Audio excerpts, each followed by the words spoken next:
It is my honor to welcome Vann Morris to the stage.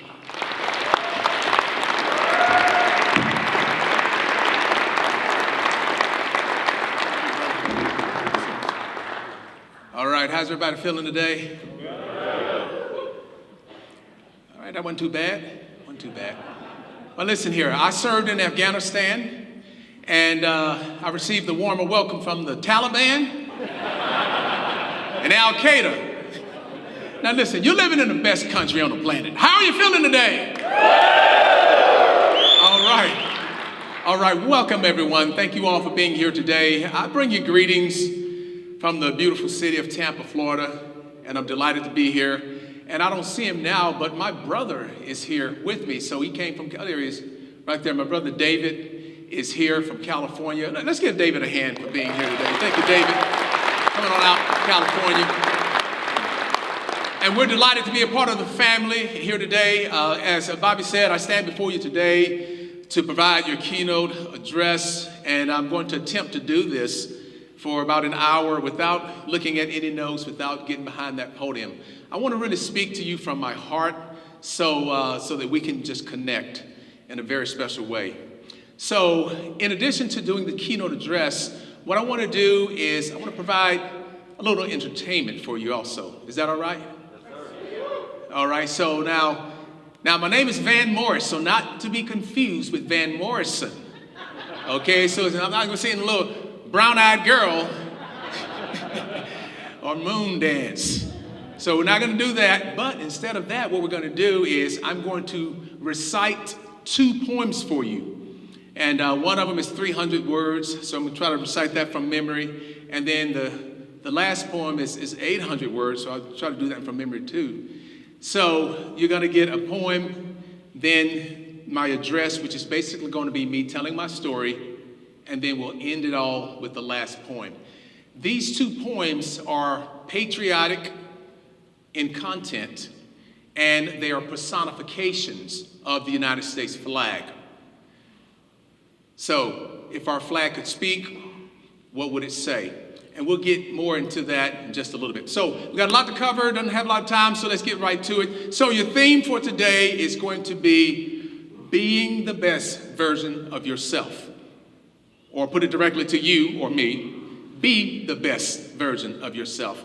And I chose that topic because I'm wanting to set a theme and set the scene setter here of being at a point in life to where you can really take custody and be a good steward over everything within your sphere of influence and within your sphere of responsibility.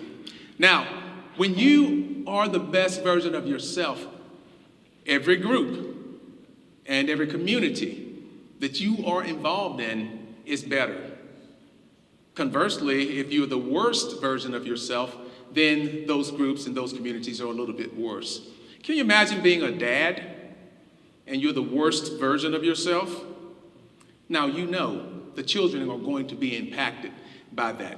So I don't think it takes a rocket scientist to figure all this out. Being the best version of yourself is the way to go. It's in your benefit and all your loved ones' benefit, your company's benefit. Companies do better when the employees are the best version of themselves. So what I want to do now is really give you a quick introduction of what I'm up to. I want to connect with you in a very special way. So I'm going to take the baton from Bobby there where he left off and just let you know what I've been up to. And this is not me bragging on myself. This is me submitting to you. I'm submitting to you a report. And the reason why I want to do it this way is because in America and the world for that matter, we have been and are being saturated with bad news. Now, I'm not just talking about disinformation and misinformation. I'm talking about just bad information. It can be true information, but it's just an overabundance of bad information. So I remember a couple years back, I was at an event held by the Daughters of the American Revolution. And this was in Washington, D.C., at the Constitution Hall. And there was 4,000 ladies there. And they invited me to speak. And one of the ladies got up and she said, that we have given over the last 3 years 15 million volunteer hours in 3 years. And my friends, it didn't even make the news. She said it, no news station covered it. 15 million hours, volunteer service, good stuff, not newsworthy. But now you let someone, I don't know, American Airlines, sit down and slap somebody in front of them on the back of the head, it will go viral. Right? Everybody will hear about it. So good news is happening far more than bad news. And we can go on and on and on. You get the cops out there, your police are out there doing thousands and thousands of good news reports. Don't hear about it, but that one there, you hear that. The airlines are flying thousands and thousands of great flights, but you get that one there, and that's all you hear about. It gives you the perception that the sky's falling. America's bad. Everything's terrible. It's not true. So I was in Afghanistan back in 2009, 2010, and I was on a mission, and me and about 6 other comrades. And in Afghanistan, you have FOBs, they call them FOBs, Forward Operating Bases, and they're spread all throughout the country. And we're out there for 3 days, and the commander told me, he said, Morris, I want that good news report. So every day I had to provide a good news summary. Bad things were happening. Guys were getting shot, things were blowing up. But I understand now. I didn't understand then, but I understand now why he did that. Because you can't take your soldiers and just saturate them with bad news every day in the war zone. Find something good to say. So, and I did that good news story. And that, the way I submitted to my commander, I want to submit to you a good news report. Ladies and gentlemen, without any further delay, let us begin. I'm on a mission to heal America. I'm going from coast to coast, pillar to post, talking to schools, corporations, sporting venues, nonprofit organizations, anybody that will give me an opportunity to say a few words about America's common sense core values. I have 2 lines of effort. Number 1 is to honor those that serve. That's our military, our veterans, and our first responders.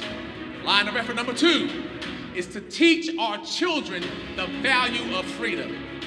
I believe that all of the wars and casualties of wars that our country has endured since the beginning of our nation will all be marginalized if our kids cannot embrace their dreams in accordance with the promises that were made in our 1776 Declaration of Independence. Now, let's circle back to that first line of effort, honor. When it comes to honoring those that serve, I have served and I have participated in over 250 military retirement ceremonies, funerals, and promotion ceremonies. When we honor those that serve, we need to do our very best at it because that's how we roll in America. I'm also being involved in several nonprofit organizations, especially those that have causes for veterans, like raising the awareness of PTSD, finding mitigating measures for suicide. From the year of 2001 to 2021, we lost nearly 30,000 service members and veterans to suicide. And my friends, that's 30,000 too many. Now compare that to losing 6,000 service members to combat and training for combat. So you do the math on that, that's nearly 5 times the number of service members that took their own life as compared to those that died in combat. Now, there's a lot we can unpack there. Let's move on to line of effort number 2, teaching our children the value of freedom. I'm going around this country talking to private schools, public school students from the ages of pre-K through college. And my mission is to strengthen patriotism and also academic excellence and good citizenship. Make this happen. I'm telling students, be the best version of yourself. Embrace your talents. Embrace your dreams. Take the best path to your best future, even on your worst days. And if you can do that, you can be whatever it is you want to be in life. No one can stop you. It doesn't matter if Timmy's dad is rich and your dad is not rich. You know why? You You've leveled the playing field. You're the best version of yourself. You're embracing your talents. You're embracing your dreams. Now, this is not only resonating with the students, but it's also resonating with the parents and the teachers. And that gives me favor with the principals and the superintendents. And that gives me more access to more schools. My friends, America's best days are ahead of her. And I know that to be true because I'm talking to students. It doesn't matter if they're private school or public school, the kids are the same. They want to succeed, and they need us to believe in them. And I know this is working because, listen here, I'm speaking to 25,000 public school students every year. Now, I know they're listening, they're raising their hands, they're asking questions, they're giving me high fives, they're wanting to talk after the sessions. Am I going to reach every kid? No. But I will reach enough of them to make a difference. May God bless our children, our veterans, and may God bless the United States of America. Thank you.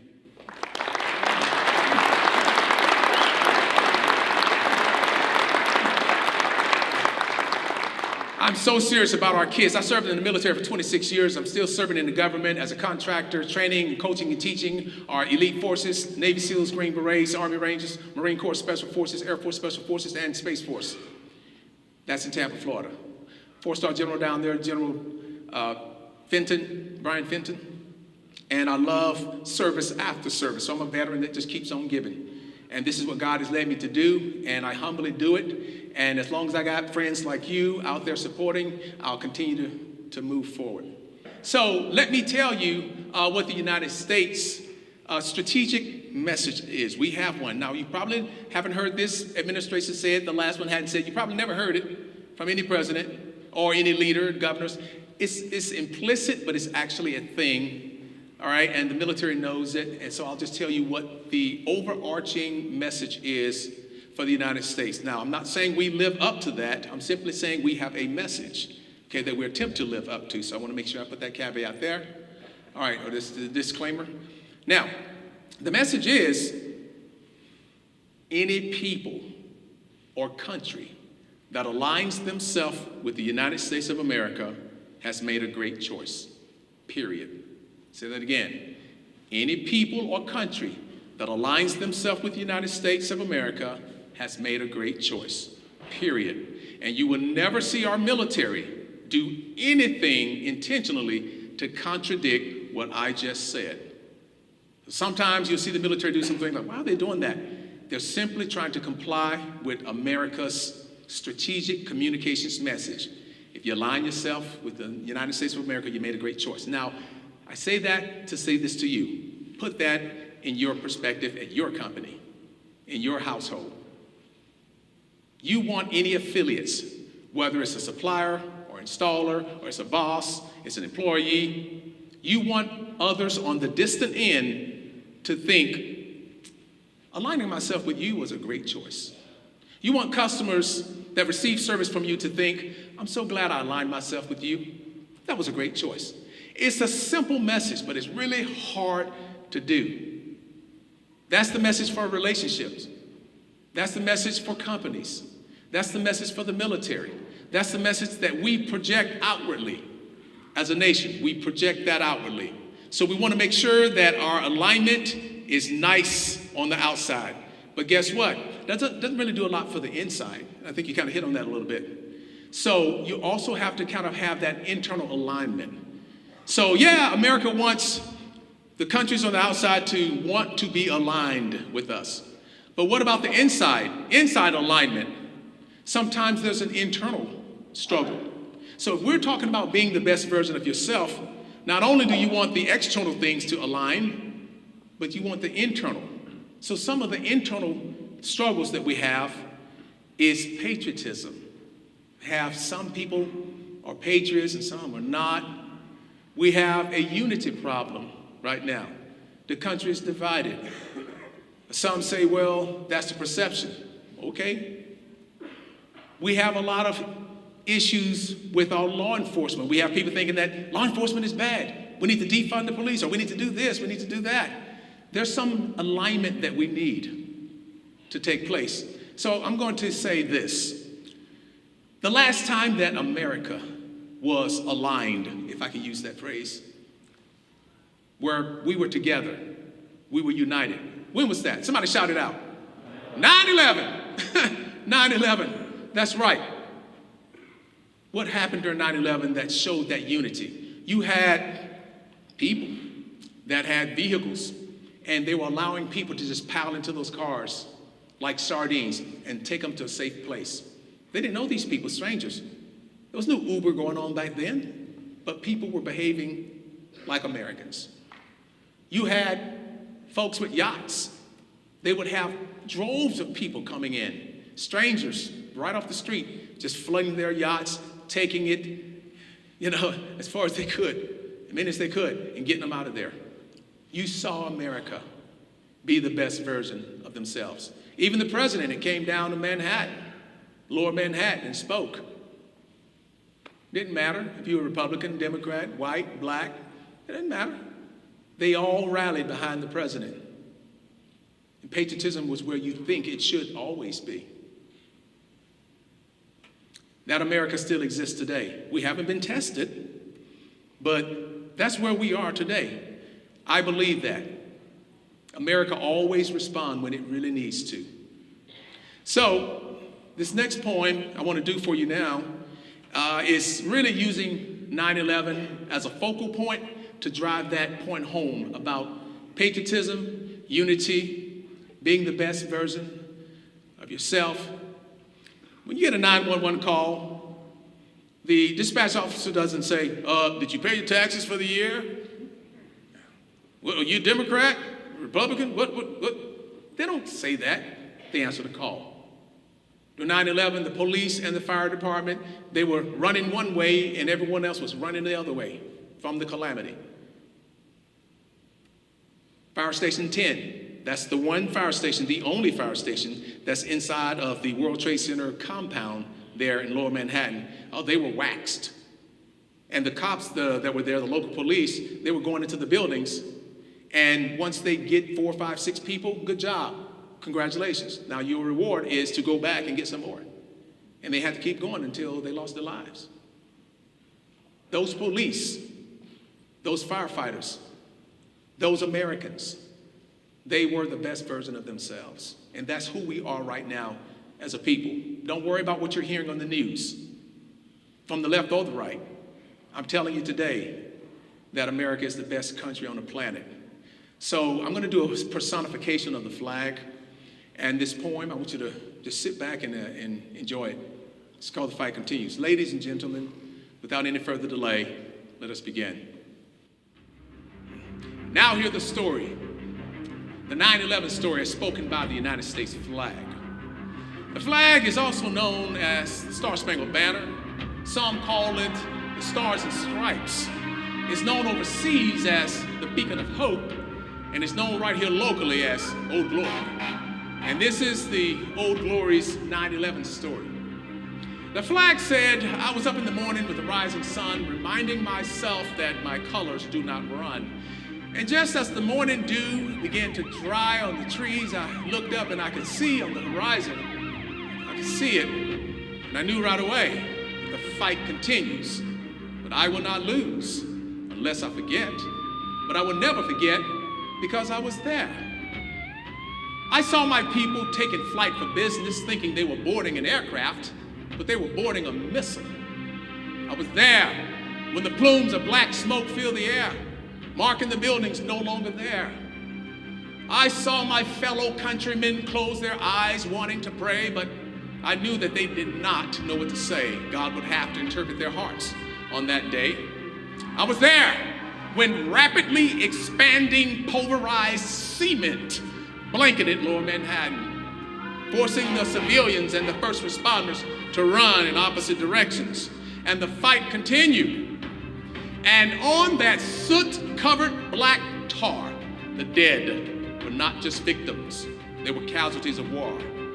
America had become a battleground, bravely led by first responders. And the fight continued.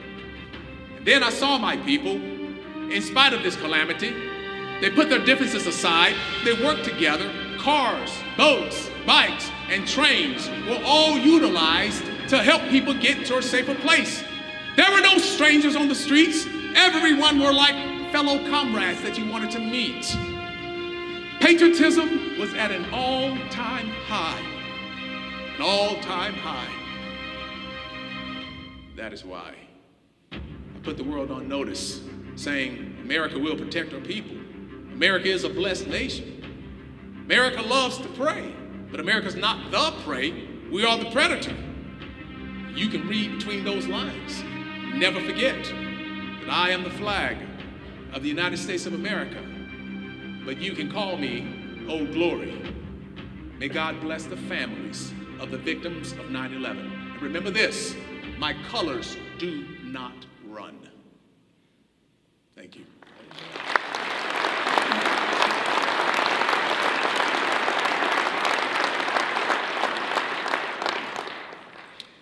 Well, my friends, we have heard a little bit about the missions that I'm undertaking here, and we have heard some from the 14,000 years of experience. We've heard Bobby talk, and we've heard about America being the best version of itself. So, you know my service. You know I've been serving for more than a quarter of a century. I'm a proud patriot of these United States. My wife is a veteran. We have 3 sons. They're all veterans. I have a Marine. I have a soldier. And I have an airman. And I'm the only Navy thing in the house. Yeah. But you know what? I remind all of them, you know, don't forget that Navy paycheck fed all of y'all. Just not forget that. So now you heard a lot about accomplishments, but that really doesn't tell you who I am. You still don't know me. And you're my family, so now is the time for me to get vulnerable with you so that you can know who I am. And again, what's the overarching message? Be the best version of yourself. That's, I want to drive you. If you forget my name, that's fine. Don't forget that. Be the best version of yourself. So I want to talk to you about who I am. I want to connect with you in a special way. And hang tight. Hang tight, okay? All right, so I'm a country boy. Born and raised in a small village called Folsom, Louisiana. It was a village because it was a population of 700, wasn't quite big enough to be considered a town. And my mother and my father, they had 16 children, and I'm number 13 of 16. And David back there is number 14 of 16. And because of all those kids, we end up having 108 nieces and nephews. Can you imagine that? 100. Listen, we all moved out of the small town now. So when we all left, the town took a population hit 20%. I'm pretty sure it did. I wasn't happy about that. Yeah, but you know, my parents, you know, I'm living the best days of my life now. But my parents, they struggled. My mother, you know, she was raised in Selma, Alabama, and she dropped out of school in the 7th grade. My father in the 8th grade, but she didn't drop out because she wasn't interested in school, you know. She dropped out because she had to go and pick cotton, corn, and peanuts. That's the way they, you know, do what you need to do to survive, you know, as sharecroppers back there. Now, there's a whole lot we can unpack there in Selma, Alabama back in those days, but suffice it to say that I am the son of a sharecropper. So how does a person go from son of sharecropper to patriot, bleeding red, white, and blue on a mission to heal America? How do you do that? That's the story right there. And that's where I'm able to talk to my audiences and those that are always trying to naysay my message. I simply let them know that, hey, if I can do it, you can do it. Anybody can do it. So the story starts back in 1968. My big brother was born, Martin Luther Morris. So Martin, an amazing person, and he was my protector. And of course, he was child number 12. So my protector, and And I always wanted to be like Martin. And he got the name, as you can probably imagine, got the name because 3 months before he was born, Martin Luther King was assassinated, and that was a tough time for all of America, right? You know, especially in the black community. So you can see some parents are going to name their kids Martin, and that's what my mother did. So now, a lot we can unpack there, but let's fast forward 7 years. So now we're up another 7 years, and there's Martin. He's on a bike with his big brother. Now, we were all supposed to be in the house. That's what Mom said. You all be in the house while she's gone to church.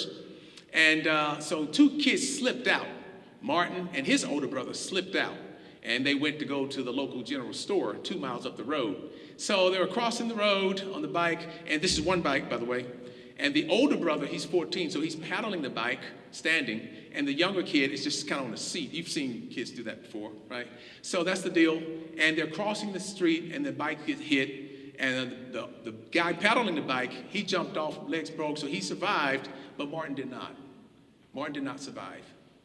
So Sarah, child number 5, so she's the one responsible for all of us. So she gets out there to the church where Mom was. And can you imagine that? And we got a lot of mothers in here today.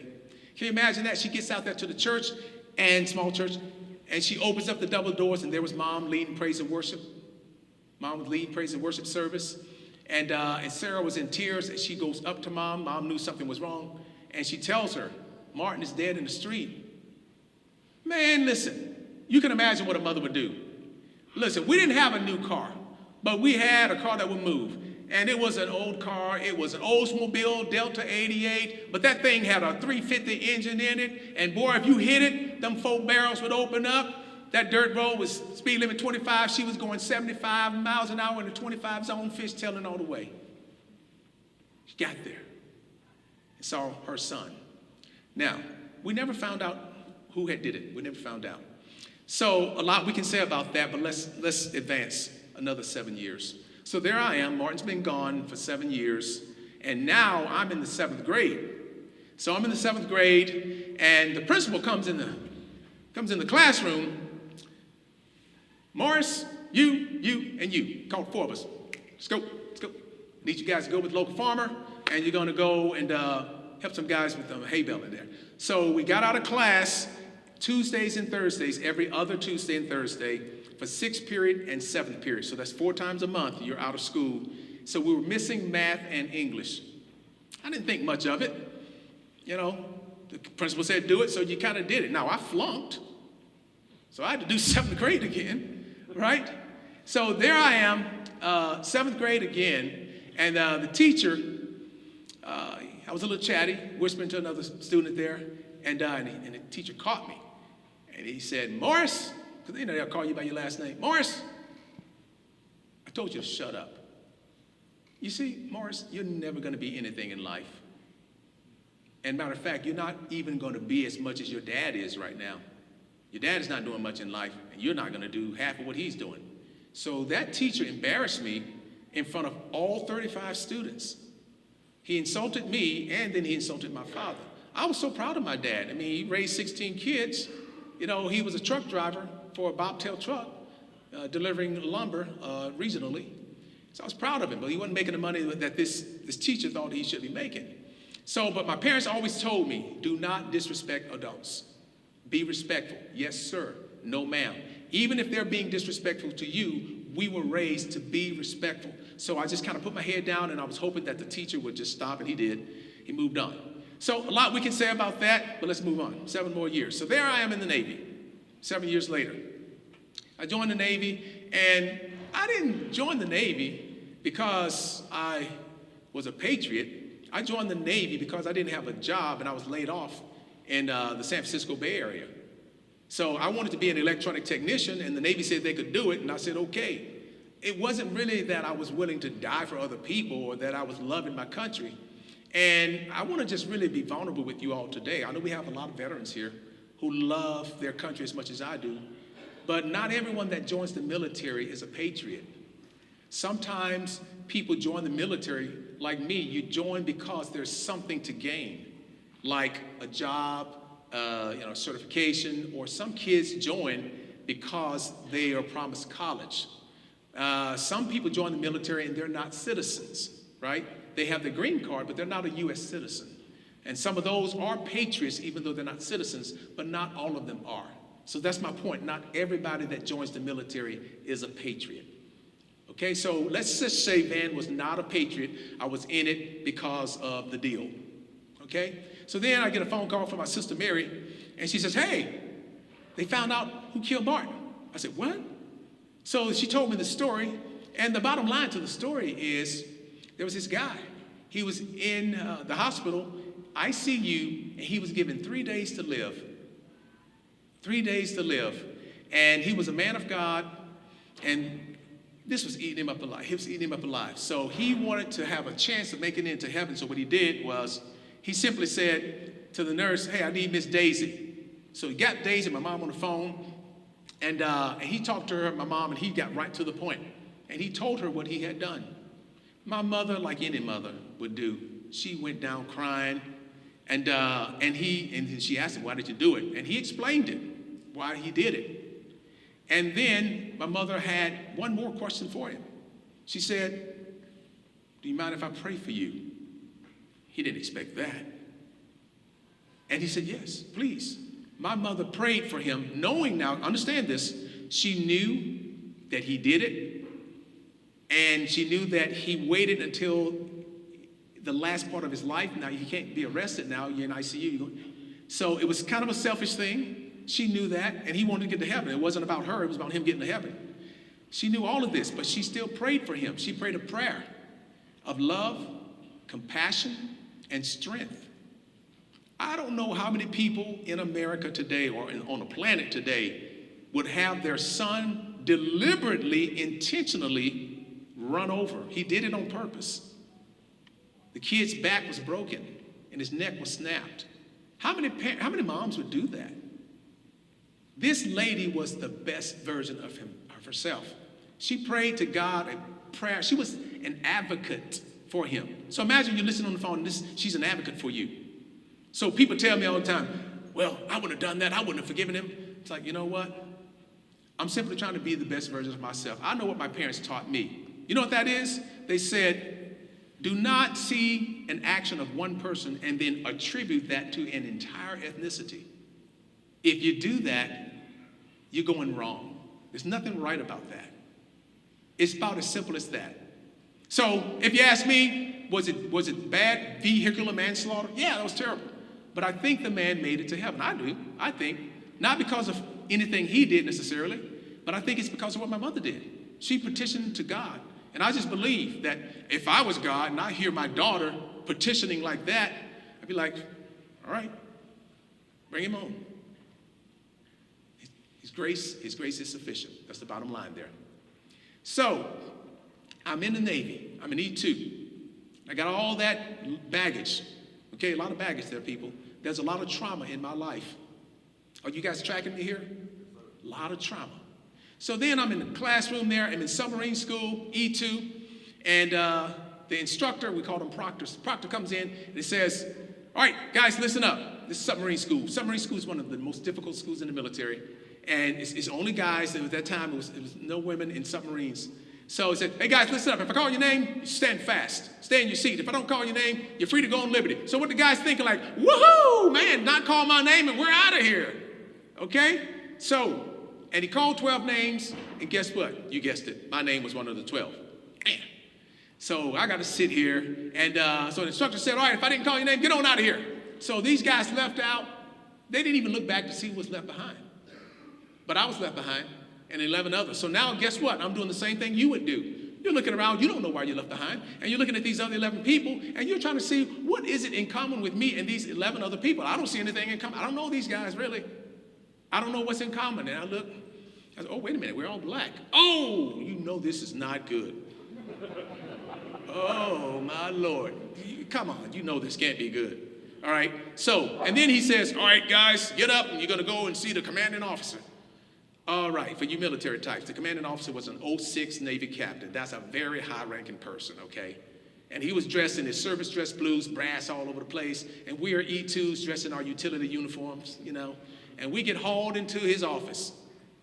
And the command master chief is there too. That's an E9 senior enlisted. Things are just getting worse. Just from bad to worse. So I get in there and I'm thinking to myself, oh my God, Jesus, man. One of these guys done brought a girl in the barracks. That's a no-no. Or they probably raped a girl or something and she's going to have to have dinner. My career is over. So he gets us in there and there's 4 bleachers. 1, 2, 3, 4. And I'm one of the first ones in. So I come on in there. You think I'm sitting on the first bleacher? No. So since I'm the first one in, I get the privilege of sitting on the 3rd bleacher. So I move on to the 3rd bleacher there, sit down, and all the rest of the 11, they went to the 4th bleacher. So I'm up front. I'm still up front. I'm saying, Lord. So the captain starts talking. He says, guys, listen up. I got you here because I want to let y'all know that your grades are phenomenal. I'm like, what? And your PRT scores, physical fitness, through the roof, all of you. Outstanding PRT scores. And your attitudes are just what it needs to be. I appreciate the attitudes. I think you all need to consider going to college. And I'm like, what? This man is talking, he's breathing life into me. I didn't see that coming. And then he looked at me since I was on the front row. He looked at me and says, Morris, I would love to have you in my wardroom as one of my officers. Boom! That hit me like a ton of bricks in the best way possible. He believed in me. He said, be the best version of yourself. He said, embrace your talents and your dreams. Everything that had happened in my past, my brother getting his back broke, neck snapped, forgotten and forgiven. The principal telling me to go out there and walk behind a tractor and flatbed and bale hay, forgotten and forgiven. The teacher telling me I'll never be anything in life, forgotten and forgiven. I became a patriot in the United States military on that day.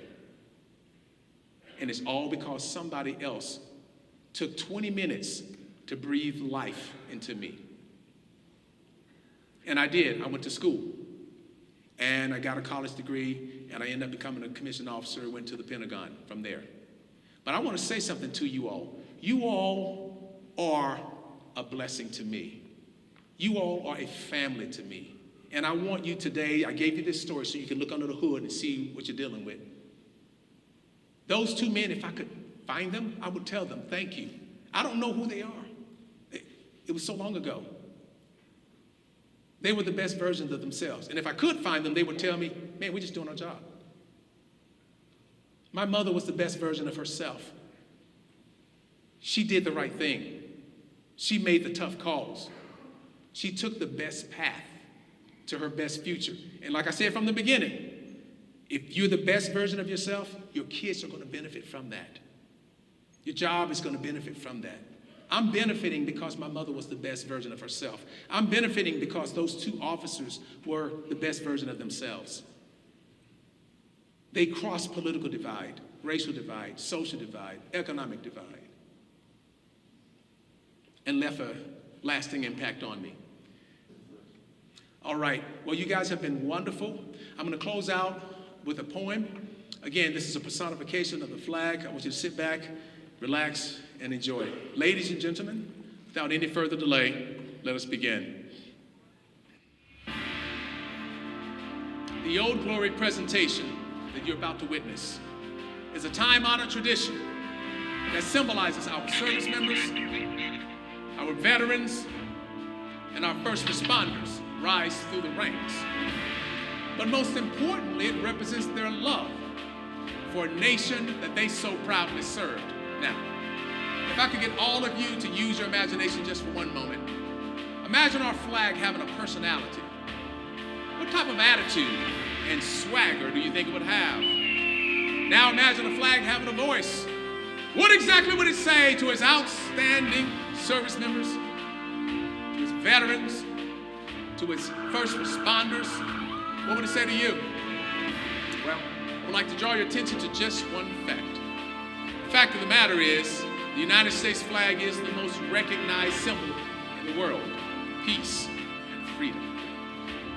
My friends, when it comes to freedom, well, freedom is not free. It comes with a price paid for by our prisoners of war, are missing in action.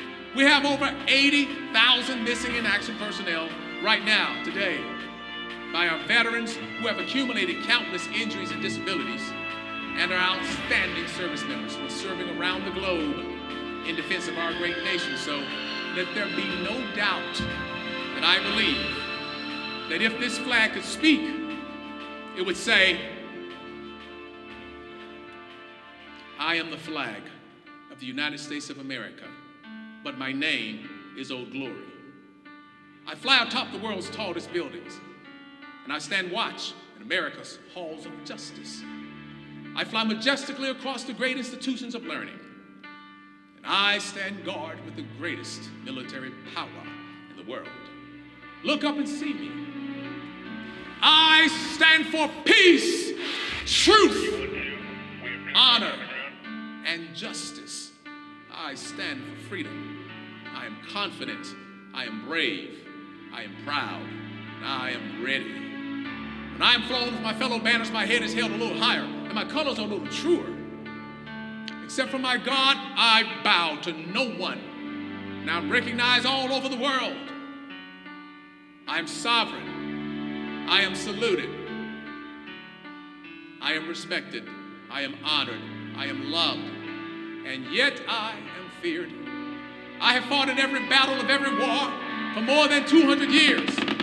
Some of these battles include Gettysburg, Shiloh, Appomattox, San Juan Hill, the trenches of France, the Aragon Forest, Anzio, Rome, the beaches of Normandy, Guam, Okinawa, Korea, Khe Sanh, Saigon, Vietnam, Afghanistan, Iraq, Kuwait, and Syria, and scores of other places long forgotten by all except those who were there with me. I know because I was there. I led my special operations forces in the quiet of the night, and at the tip of the spear, I saw them fight fearlessly around the globe.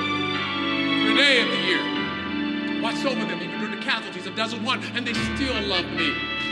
Now they're the fighting forces you cannot see. I was on a small hill called Iwo Jima. I was dirty, battle-worn, tired. But my soldiers, sailors, airmen, Coast Guardsmen, my Marines, they all cheered me. I was so very proud. I was at Ground Zero in New York City on September the 11th as cowardly fanatics attacked America. I was raised from the ashes of once proud buildings by brave firefighters and police. These were heroes who risked their lives to save others, showing all that America, although bloody, will never be beaten because those who destroy me cannot win. For I am the symbol of freedom, of one nation under God, indivisible, with liberty and justice for all. I have been soiled, burned, torn, and trampled on in the streets of my own country. And when it is done by those whom I have served with in battle, it hurts. But here is a day when I say, I will overcome because I am strong. I have slipped through the bounds of earth, and from my vantage point on the moon, I stand watch over the uncharted new frontiers of space. And I have been that silent witness to all of America's finest hours. But my finest hour comes when my stripes are torn into strips to be used as bandages to cover the wounds of my fellow comrades on the field of battle. And also when I fly at half-mast to honor my soldiers, sailors, airmen, Coast Guardsmen, Marines, and my Space Force guardians. But most importantly, when I'm placed into the trembling arms of a grieving mother at the gravesite of her fallen son or daughter, I am so very proud. My name is Old Glory. Long may I wave, dear God. Long may I wave. Thank you all.